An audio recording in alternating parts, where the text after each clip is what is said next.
Welcome, everybody, to Wager Talk Today. Unbelievable. We got an NFL game going tonight. Cleveland versus the New York Jets. It is on. You guys are watching the best daily all sports betting show on the planet. We got tons of information to give out. A great lineup today. Brian Power will be co-hosting with me. Las Vegas Cris coming on right at the beginning of the show. He's going to take a look at the Cincinnati Reds Chicago Cubs game. And then after that, we're going to look at the Pirates at Milwaukee. And we have a couple of questions for him that I think you guys will be very interested in. If you are good at betting, why do you sell picks? That's the most common question asked to any handicapper. And I am curious what his answer is going to be. And then he's going to also discuss what he expects from his clients, which I'm fascinated to hear the answer to that. Andrew McInnis will be joining us. He'll be talking Toronto Argonauts versus the Calgary Stampeders. And the Blue Jay-Oriole game, Game 4 going today, 2-1 in the series for Baltimore. We got a BS segment. Ryan Woodcock, 5897. That's an interesting name. Woodcock. Okay. Why even bother taking MLB unders? Well, I'm going to rip that one to shreds. So stay with us. Brian Power, how are you, man? What's going on? Man, you kill the guy's last name, you're going to kill his question. After we were begging for new BS questions. I'm excited to answer that question. And we're already off to a better start today, Prez, than yesterday, because I get to say hello to you in this introductory segment. We had some technical difficulties yesterday. Thank you for having me back. Brian, look, I'm not making fun of his last name, Ryan Woodcock. You know, people call me a douche all the time. I always say if I could come back as anything, I'd come back as a douche. I don't mind coming back as a woodcock either. So just laying that out there, brother. Okay. Laying it out. Let's laying the woodcock Vegas out. Okay. You know what? If a woodcock could cook, would a woodcock cook would cook? Holy moly. What am I going on about? Let's try that again. If a woodcock could cook, would okay. Las Vegas Cris joining us. He'll have the answer. How are you, Las Vegas Cris? Speaking of woodcock, what's going on? I don't know. I just heard you were a cock of some sort, and I started to cough up my drink. Hey, good morning, fellas. Dude, I told you you're coming on every week till football season starts, and then maybe throughout football season. But I know you are so busy. Bri, I get it. Bri, I got to show you this, man. Like, I'm not even kidding you. I got a text from Las Vegas Cris Woodcock, and basically it never ends. Oh, my gosh. It's like on and on. I mean, it's like, I've been working 8 hours a day. I'm so busy. I mean, Cris, dude. If you're working so hard now, what are you going to be doing in November? Well, it's just easier to work during football season because I'm in habit and routine. Everything's the same week after week after week. Everything nowadays is just, you don't know what's coming at you day to day. Everything is just inconsistent, and it's just frustrating. So it's hard to plan accordingly. It makes it difficult. And it's so nice outside, and that's my biggest problem, especially being in Toronto where it's bloody cold for half the year. Man, when it gets nice outside, all I want to do is golf. We got lots to talk to you about, brother. Let's get straight into the first game. The Chicago Cubs playing Cincinnati.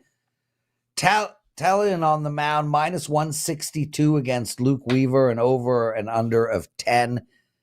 10.5 didn't phase them yesterday. How are we going to bet this game today, brother? Well, very happy. Our baseball's been up, 65%? Over. What is 66%. It? Like I study your baseball record? Yeah, I don't know. You should be. It's up 66% over the last 30 days. We're on fire. And another treat today, our 4% plays are 11-3, and this is a 4% play. So, Happy to share it with everybody. Beautiful. What we're going to do on this one is we're going to change it into a -1 line. Instead of playing the run line, we're going to create our own -1 line. And there's a calculation for that. I'll send that out in the free plays also as soon as I'm done with this. But basically what you end up doing is laying -118 instead of the current -160. Just don't like I don't like laying -1.5 very often. It's usually negative ROI, and I'd rather just push the game. It's just infuriating. But the Cubs are hot. The Cubs are hot. They're averaging almost 8 runs a game over their last 18 games. They've scored 10 or more 6 times in that stretch. They've got a pile of league-leading statistics over this period of time. The Italian, who was terrible earlier, has allowed 1 or fewer earned runs in 3 of his last 4 starts. And we're fading McClanahan based on his monthly trend. That's about all I had to say on that one. We're back in the hotter team, and we think that Cincinnati's bullpen's a little gassed. That might help things out. The over's probably a good look in this game, but that's already slid up a half a run. Brian, I'm going to jump in quick. Brian, Sure. I'm going to jump in quick. Sorry, brother. I wanted to jump in because, and Brian, feel free to add to this conversation. Chris, look, Adam Trigger got on yesterday, and he spoke for about 15 minutes on why one game would win, and I think that's great. He's just loaded with reasons and analysis. The guys in the chat room call him Adam 1,000 reasons to pull the trigger. You come on and it's quick. 45 seconds. Here's why I'm going to bet a game.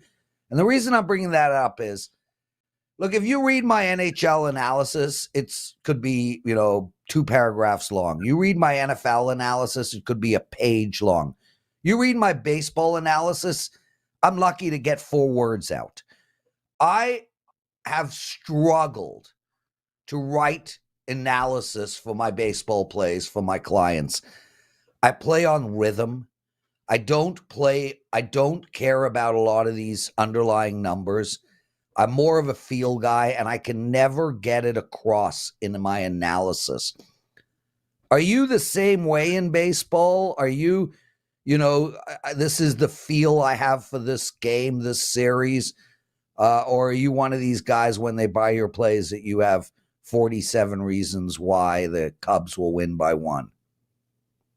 We definitely go off of a model. It's part of what I like to call team LVC, which is where I work with other people and we work models and we work the data. But can you explain it?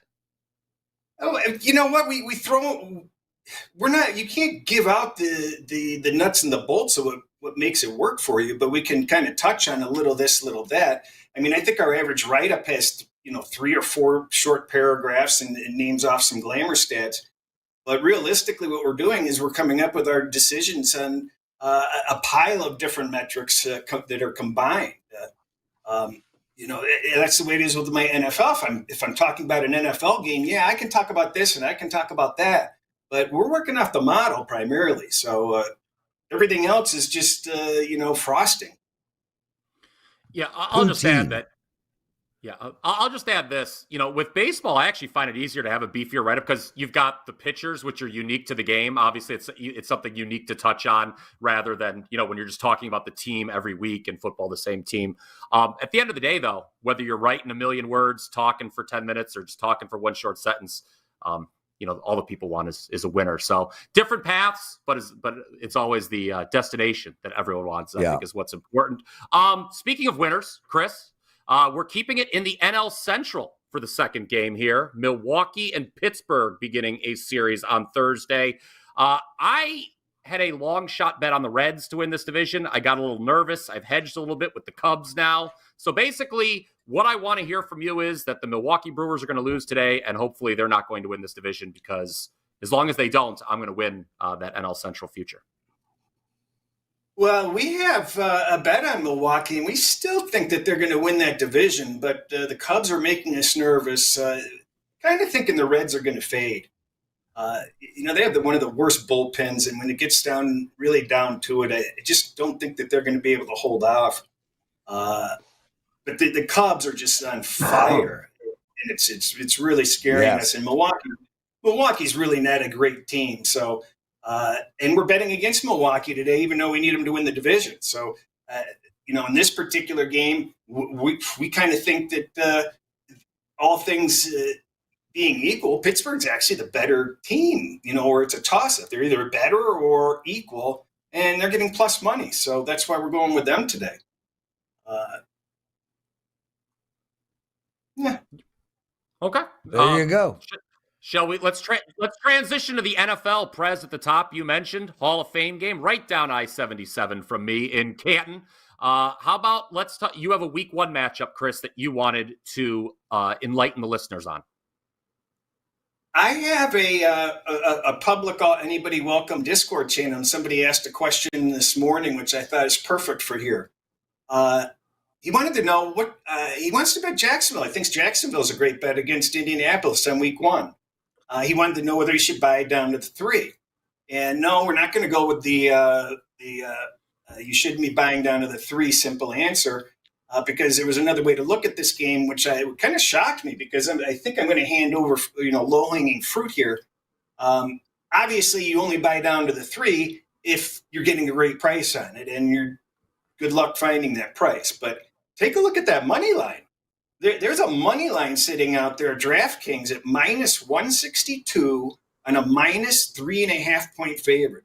So essentially, this gentleman's asking me, well, should I buy down to the 3? And he was probably willing to lay like minus 130. Or for 30 cents extra, you're going to get the pick 'em.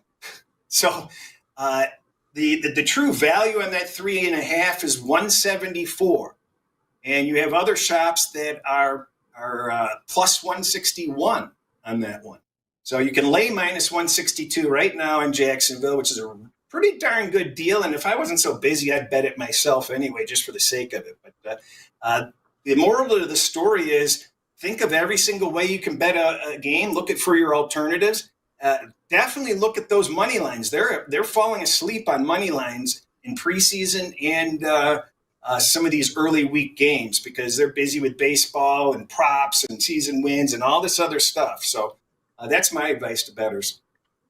Las Vegas Cris joining us, everybody. Number 1 NFL expert since the inception of WagerTalk. So, and really just one of the most savvy bettors ever. Guys, pay attention to everything Las Vegas Cris has to say. And Chris, I mean, listen, I'm against buying half points, obviously, if you can get a great price on it. But on a whole, it goes back to what I've been talking about for weeks with everybody, and that is stop looking at betting a particular game as an isolated incident. Like, it doesn't work that way. How many times, had I have bought half a point, I would have won that game. Yeah. Had you have bought half a point for the last 100 games in that exact situation, you would have gotten annihilated. So stop looking at the individual bet to justify, I got a pair of kings. Had I have called, he didn't have an ace. I played it wrong. Play it the same way. Anyway, we got some great questions for you. You just put down a 2-hour, is that right? A 2-hour video that you can find. Tell us where and tell us, give us a quick summary, and then we're going to take apart a couple of things in there. I recorded it. It's on the WagerTalk site. It has, I think, 1,200 views already, which is pretty good for a long video. It's on my YouTube channel also with almost 400 views, I think. And pretty simply, I gave, some of my background, where I came from, how I learned betting, my evolution of betting and getting involved in contests and developing models. And I touched a little bit on the service that I'm offering for the NFL with the VIP Discord channel and the weekly video conference like we're kind of having right now, but that's going to be all Q&A where, everybody's going to be able to interact with me. So a lot of value there, which is actually very value because a lot of value because you have 20 weeks of interacting, asking any question that pertains to you. So then, what most importantly I did is I spent a lot of time probably going through that list of 14 things I sent, all those different topics which I find important with betting the NFL. Anything from market awareness, preserving accounts, parlays and teasers, good and bad habits, mental health, networking, half a dozen more things. So it's really a worthwhile video. It's really horribly outlined and organized. I kind of bounce around a little bit. I apologize, but there's a lot of good content in there. Hey, listen, it's one thing to be great at handicapping. It's another thing to be a great writer. It's hard to be both. So we don't care that it might have been choppy. All we care about is the information, and trust us, everybody. Take some time out of your day to listen to Las Vegas Cris. He is one of the best sports bettors on the planet. I mean, literally one of the best sports bettors on the planet. Has been for years. Welcome everybody into the show. Benzo, Raven Rod, Chris, UC, Panda, G-Mode, Fantone. Love all of you guys. Natural 8, thank you so much. Please, if you could take 2 minutes and hit that like button, it would be greatly appreciated. Subscribe to our channel. Tell your friends.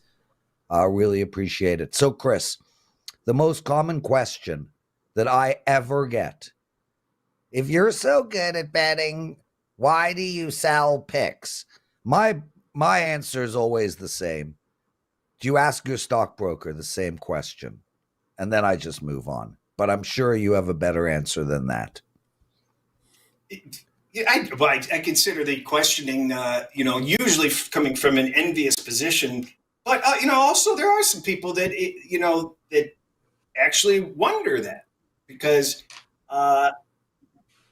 if they haven't been around, that is a legitimate question to ask. But you usually asked it by trolls that are trying to ask it in the most, dehumanizing way possible, as if like we're scraping gum off of the bottom of desks and eating it or something. So, but for me, it's been the very best thing I've ever done to my handicapping.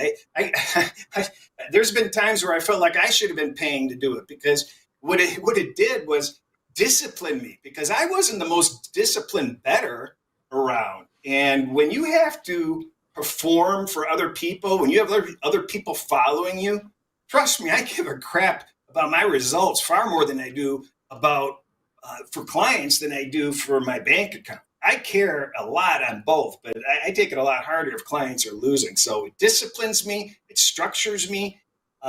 Other than some goofy stuff that only I can do, I bet the same stuff.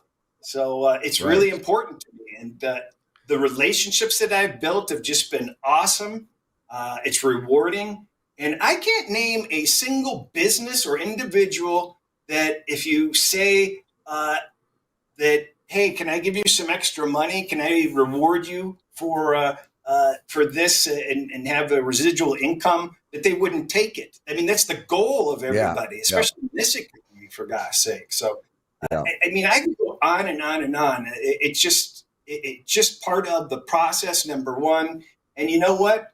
For what I provide people with the full write-ups, with the history, with my availability, it's not even a matter of the results, even though the results are good. It's my time, it's my work product, and if you don't think there's a value to it, then you're not obligated to it. No, really just awesome said. Lonnie Smith in the chat room writes, because I said, do you ask your stockbroker that? And he writes, yes, I do. He actually trades himself. Lonnie, you didn't understand what I was saying. Chris bets himself. The concept is, if you're so good at betting, why are you selling your info? If your stockbroker is so good at buying stock, why is he allowing you to tag along with him? Why is he buying stock on your behalf?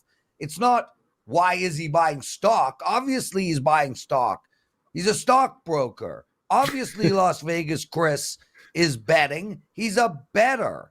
So, but go the ahead, Chris. the distinction is, actually, I should have led off with it, is I don't sell picks. I make what I bet available for others to follow. Yeah, it's that simple. Mm-hmm. And Chris, you know something, and I'm going to throw to Bryan here, but the best point that you made, and one that I really didn't spend a lot of time thinking about, is how much handicapping has helped my personal betting. And I think the biggest area is it's calmed me down.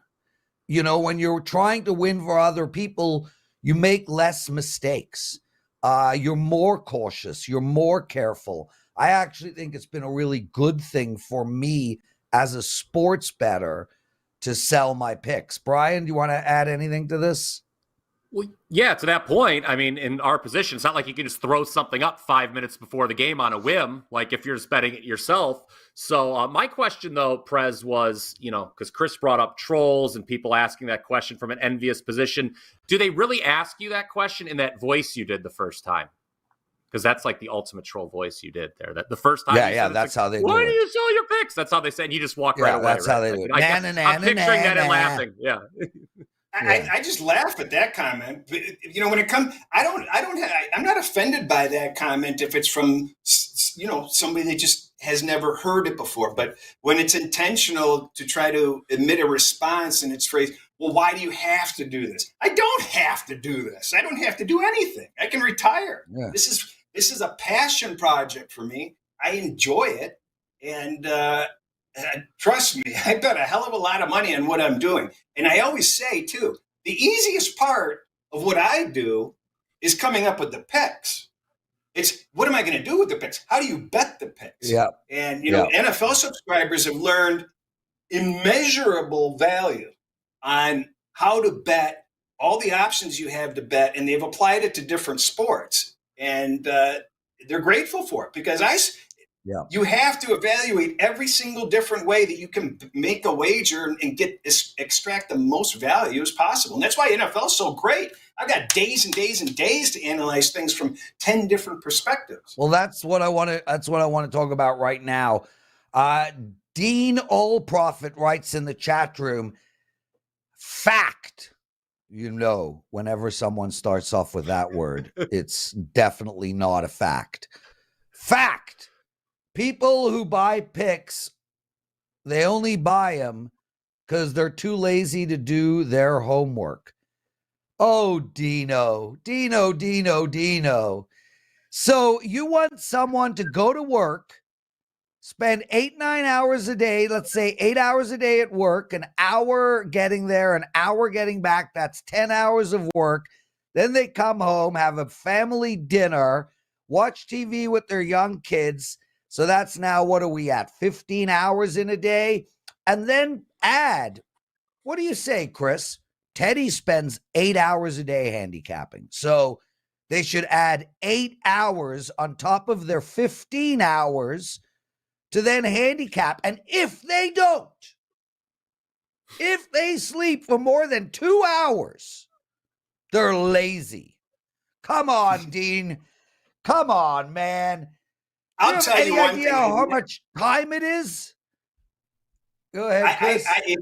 It shocks me. Wow. The cross-section of clients that I have. It's unbelievable.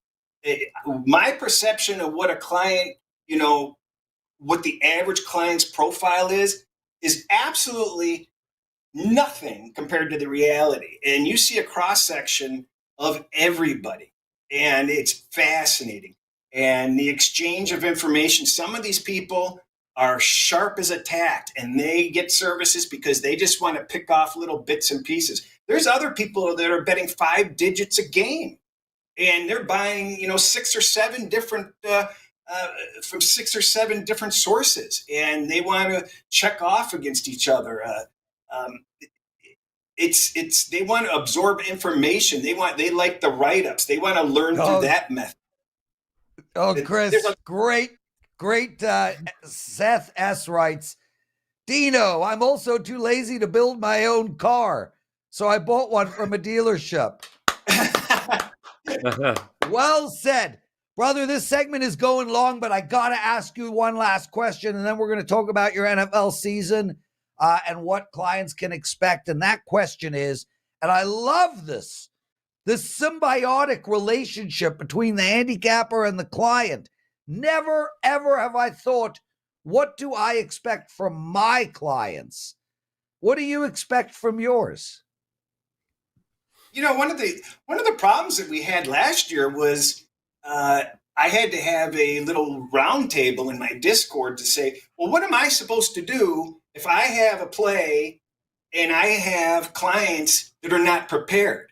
Am I supposed to take away value that I can offer one segment of my clients because not all the clients have the proper utilities needed to properly wager? And there wasn't one dissenting opinion. Everybody said, if you have a play, you lay the play. And, it was specifically regarding early releases. I generally do not like to release NFL early, but it's starting to become a little bit more common. And I ask people, what am I supposed to do? These games are up at many places, but there's a lot of places that it's not up. I can't penalize half the people because they don't have these four shops or one of these four shops. It's not my fault if they live in Missouri and they don't have access. And so what I like to do is I like to be clear with people. I say, listen, you've got to have, I suggest you have these 2 offshores. I suggest you have 2 or 3 of these legal ones. I'm always going to be pulling out of this group of 4 or 5 books. If you don't have them, that's on you. I mean, that's one of the things. That's one of the expectations that I have. I want clients properly bankrolled. I don't need the subscribers that stressing out about things. This is supposed to be fun for the average person. It's a real world investment for me. Don't get me wrong, but for somebody to follow somebody, they need to be properly bankrolled. They can't be sweating streaks. I'm clear about them. You're only going to win. Like 8 to 10 weeks of my year is going to be a nothing. It's going to be lose a little bit, break even, win a little bit. So 50% of the weeks is a nothing burger. So the other weeks are going to be streaky. And if you get 2 losing weeks in a row, do you have enough money to absorb it? And every year I have losing streaks. Every year I have winning streaks. If you aren't mentally prepared that it's going to happen, you shouldn't be doing this. You shouldn't be participating.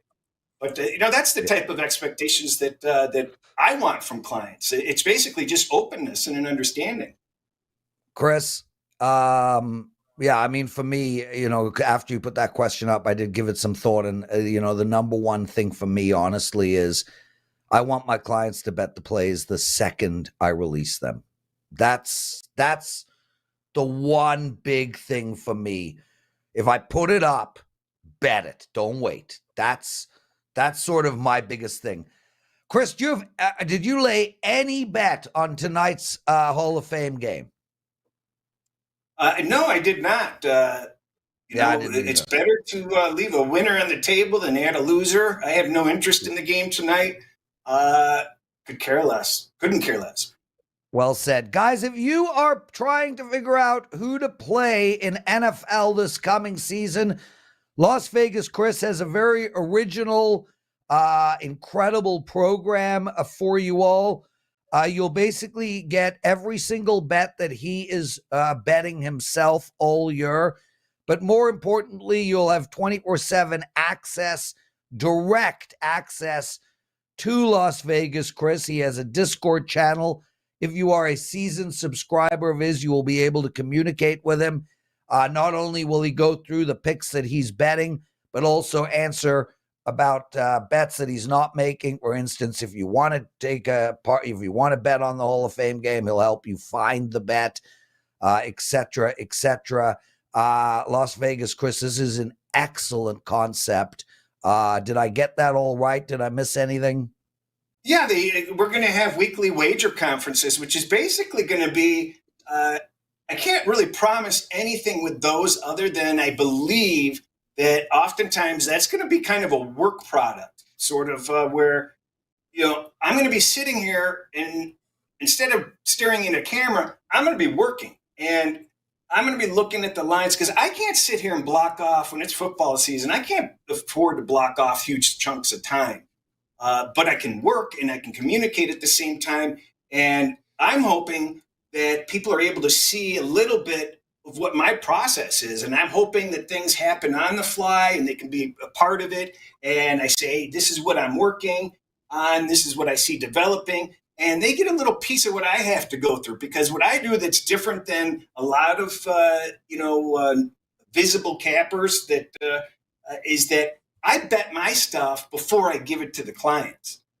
So the big headache for me to bet what I'm releasing and not move the market, that's a challenge. And I think people are going to start to see how much extra effort I do because I'm not one of these guys that releases to the clients and then pushes along the line with their clients. I want everybody to get my line. I don't give a crap about my closing line value. I care about putting winners in people's pockets. So that's just some of it. That's just some of it. And such endeth the longest segment in history of Wager Talk Today. Cris, man, I could go on and on and on. Guys, Cris has got an incredible video up on our WagerTalk TV channel. If you're a serious NFL bettor, take time out of your day to do that. Dino, my brother, I know you mentioned you're a truck driver. That's perfect. You'll have lots of time to listen to Las Vegas Chris's 2-hour video. Bryan, we have Andrew McInnis coming up soon. We're going to go till 12:50, so no worries. Let's get into what did bettors learn last night. Okay, well, as you mentioned a couple times, the Hall of Fame game is tonight, just not even an hour from me down I-77. And I just wanted to go over a few trends. I know you said you're not betting the Hall of Fame game, but the under 7-3, the last 10 Hall of Fame games. And here's some info moving forward for the preseason. I'm interested to get your reaction to betting the preseason in general, Prez, after I go through these. Road underdogs have been the way to go in the preseason, especially if they're plus 2.5 or less. So a really short road dog. How well have those teams done, Prez? How about 69-35 ATS since 2015, 66.3%. And I think the listeners will be interested in this. The magic number, it seems to be, when it comes to betting totals in the preseason is 37. If the total's 37 or higher, this goes back to 2010, 56.9% to the under, total of 37 or less, 58.4% to the over. Of course, the Hall of Fame game, as I mentioned at the top, has a history of going under. We've got another low total tonight, not as low as last year, which was by the way, the over on last year's Hall of Fame game, Prez, was my very first NFL pick here at Wager Talk, and that won. But I am interested to learn what you think about betting the preseason in general. You know, it's interesting. I do bet the preseason. I do not release any plays to my clients for the preseason.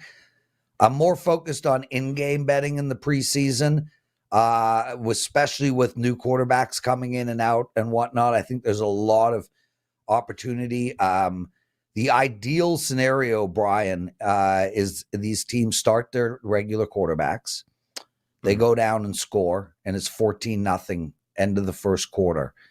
Then I'm just pounding the crap out of the under. So I actually look for in-game betting opportunities more than anything else in NFL preseason, but my clients won't get any bets from me. I'm not releasing anything in the NFL preseason, but I do know, I mean, there are some guys at Wager Talk that are lights out during the NFL preseason. Bryan, let's go to the betting strategy segment with Teddy and the Prez. Now it's you, Dan.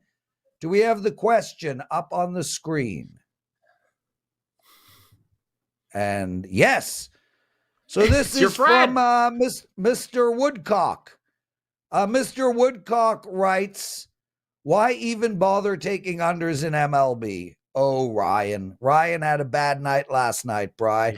Ryan sounds like a bullpen screwed him. Yeah, Ryan took 3 unders last night and lost them all, and now is a little upset. That's okay. He's got a Woodcock. He's doing good. He's fine. He'll be okay. Brian, let's just bottom line this. let me just bottom line this so we can bring Okay. Andrew McInnis on. Okay, guys. So here's the bottom line. Since 2007, 50.7% of all games, 50.7% of all games have gone under the total. Now, that's not a winning number. You need to get over 52, but it's more than how many games went over. In this year alone, 51.49% of all games have gone under. So every year throughout the history of time, there have been more unders than overs. That happens to be in every sport. And not only do more games go under than over, but more people bet overs, therefore skewing the line slightly and giving you on average around 5 cents more of value if you bet the under than the over to begin with. So why even bother taking unders in MLB? Because they win more than overs. Brian, anything to add? Last baseball total I bet was, I believe it was last Friday. It was an under, and the final score was 1-0. So, yeah, the unders do hit. But like we joked about at the top, I think this question came from a place of frustration. It sounds like he got burned by bullpens. So what I'll recommend, if you're just really just disgusted with baseball bullpens and you feel like you're getting screwed all the time, the first 5 market is something to explore. I mean, that's, a lot of guys I know have gravitated more to first 5 plays because I'm they're on sick one to get today. burned by bullpens. Yeah. So, I mean, this, you know what you're getting generally with the starters. If you feel like you've got a good handicap with the starters, maybe just limit yourself to the first 5, because obviously with bullpens, there's a lot of variability there. So that would be my recommendation if that's kind of your frustration. Right. Yeah, great point. Great point. Andrew McInnis joining us, everyone. Andrew, man, I just couldn't get Cris off, and it wasn't his fault. It wasn't his fault. Like, he's just so interesting, and honestly, it's people want to be me, people want to be you, people want to be Brian. How can we bet for a living? I don't want to be a construction guy. I don't want to be a doctor or a lawyer. I don't want to deal with people. I want to bet for a living. We want to be Cris. That's who we want to be. I want to be Brian and have an under and win 1-0. So I want to be Brian Power. Yeah. Oh, that's a moment in time, dude. He didn't tell you about when he had an under and lost 11-9 either. Come on. Yeah, I was gonna say, you're better than that. It's a tough segment to follow, fellas. Yeah, I was going to preface that with, I don't want to brag, but that always means I'm about to brag. So yeah. Andrew McInnis, anything to add so far to the show that you've heard? There's lots there. I mean, look, I really like the question. There's lots to take in, but I really like the question that was asked about what you expect from your clients, and for me, the sport for me, NHL is obviously, you guys know, that's like my main sport that I dive into the most. And I think that when you look at clients, I mean, the biggest thing is obviously everyone talks about it being a long-term thing. It's the easiest thing to talk about. But in the NHL, I find it so easy. If you release, a team and they go down 2-0 in the first period, I have so many clients that reach out to me and they're like, all right, there we go. I'm already on them. But in the intermission, I just took their team total. I bet them live, got them plus 1.5. So we're only going to lose 3% if that wager loses. Now they have like 7% on the line on every possible chase move possible.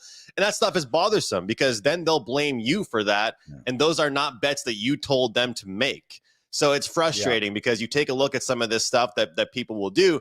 And really, my only advice I would say to people is, if you're going to buy a subscription from somebody, if you're going to buy their picks, just play those picks.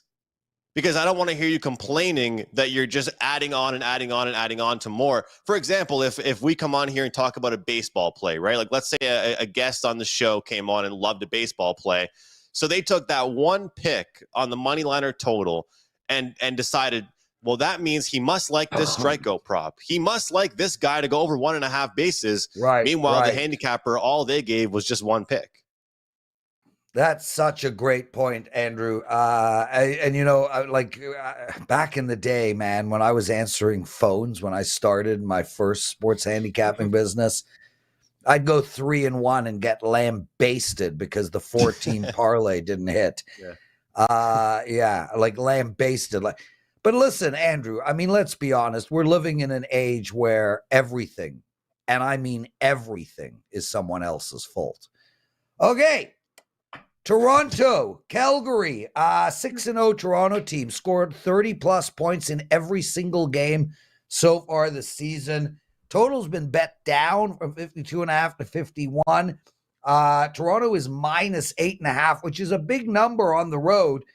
But this Calgary team is 2-5 on the year and really shitty. 0-3 at home. Not Edmonton shitty, but pretty shitty. How do we bet this game?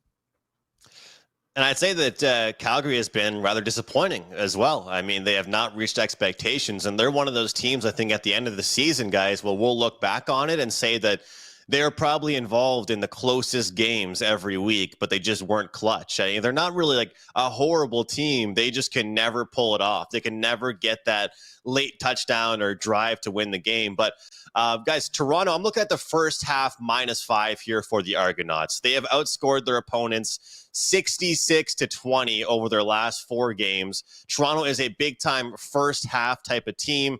They have a great running back duo of A.J. Ouellette and Andrew Harris. Chad Kelly, the quarterback, he also isn't scared to run the ball as well. And I understand with some of these big point spreads, you might need the whole game to get there, slowly, gradually build a lead and take a team down.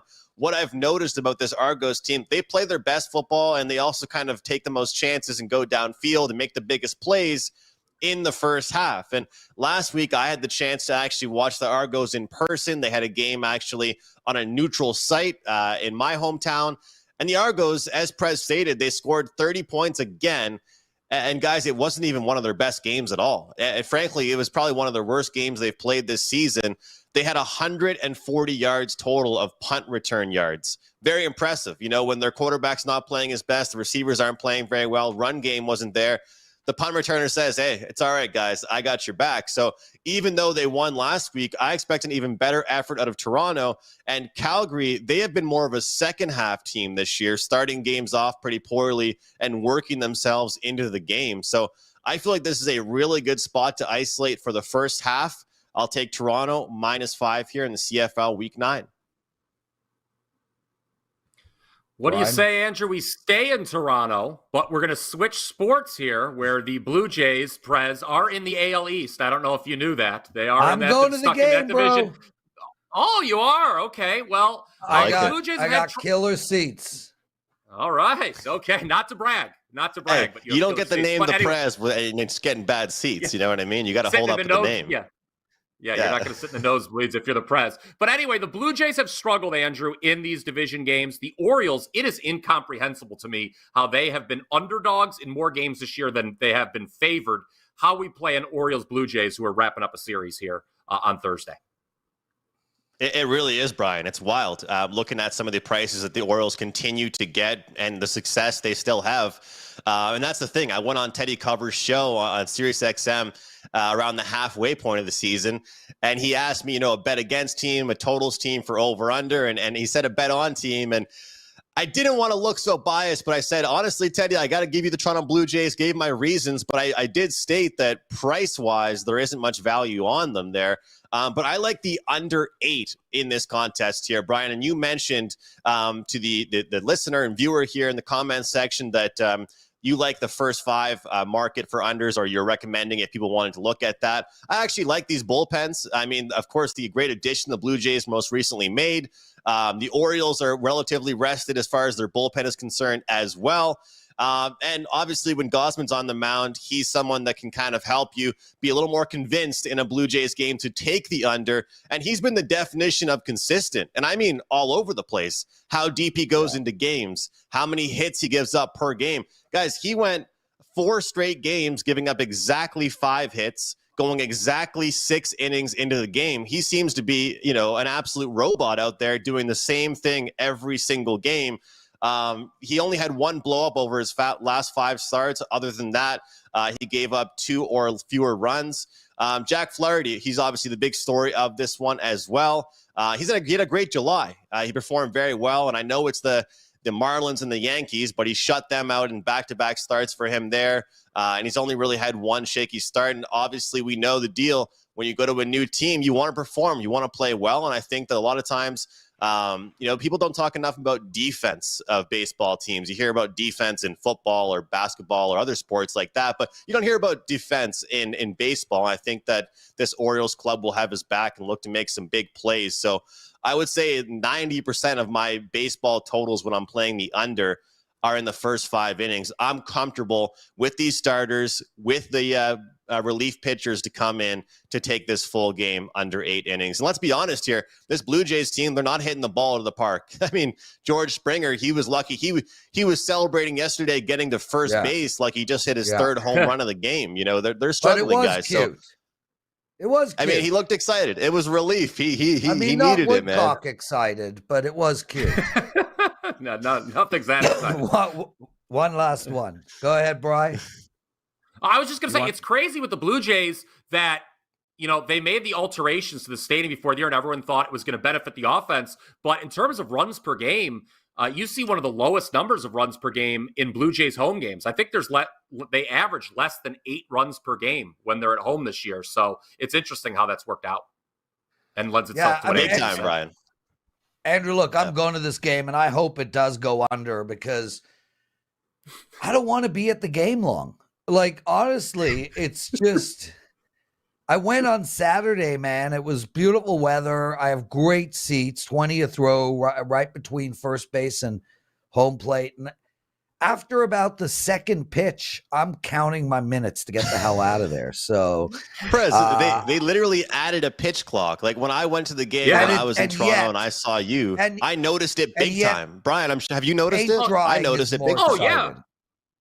Yeah, I mean, because they cut the beer sales off at the 8th inning, and I'm always like, oh, well, I guess, wow, that game went by a lot quicker. Yeah, you're in and out in less than 3 hours now, man. Yeah. 3 minutes of watching baseball is boring to me. I bet the sport all the time, but man, I just can't watch it. And it's the same thing over and over. Like, pitch the ball, catch the ball, maybe 28% chance he gets a hit. Woohoo! Home run. Baseball is like you're really one of selling those, it, Prez.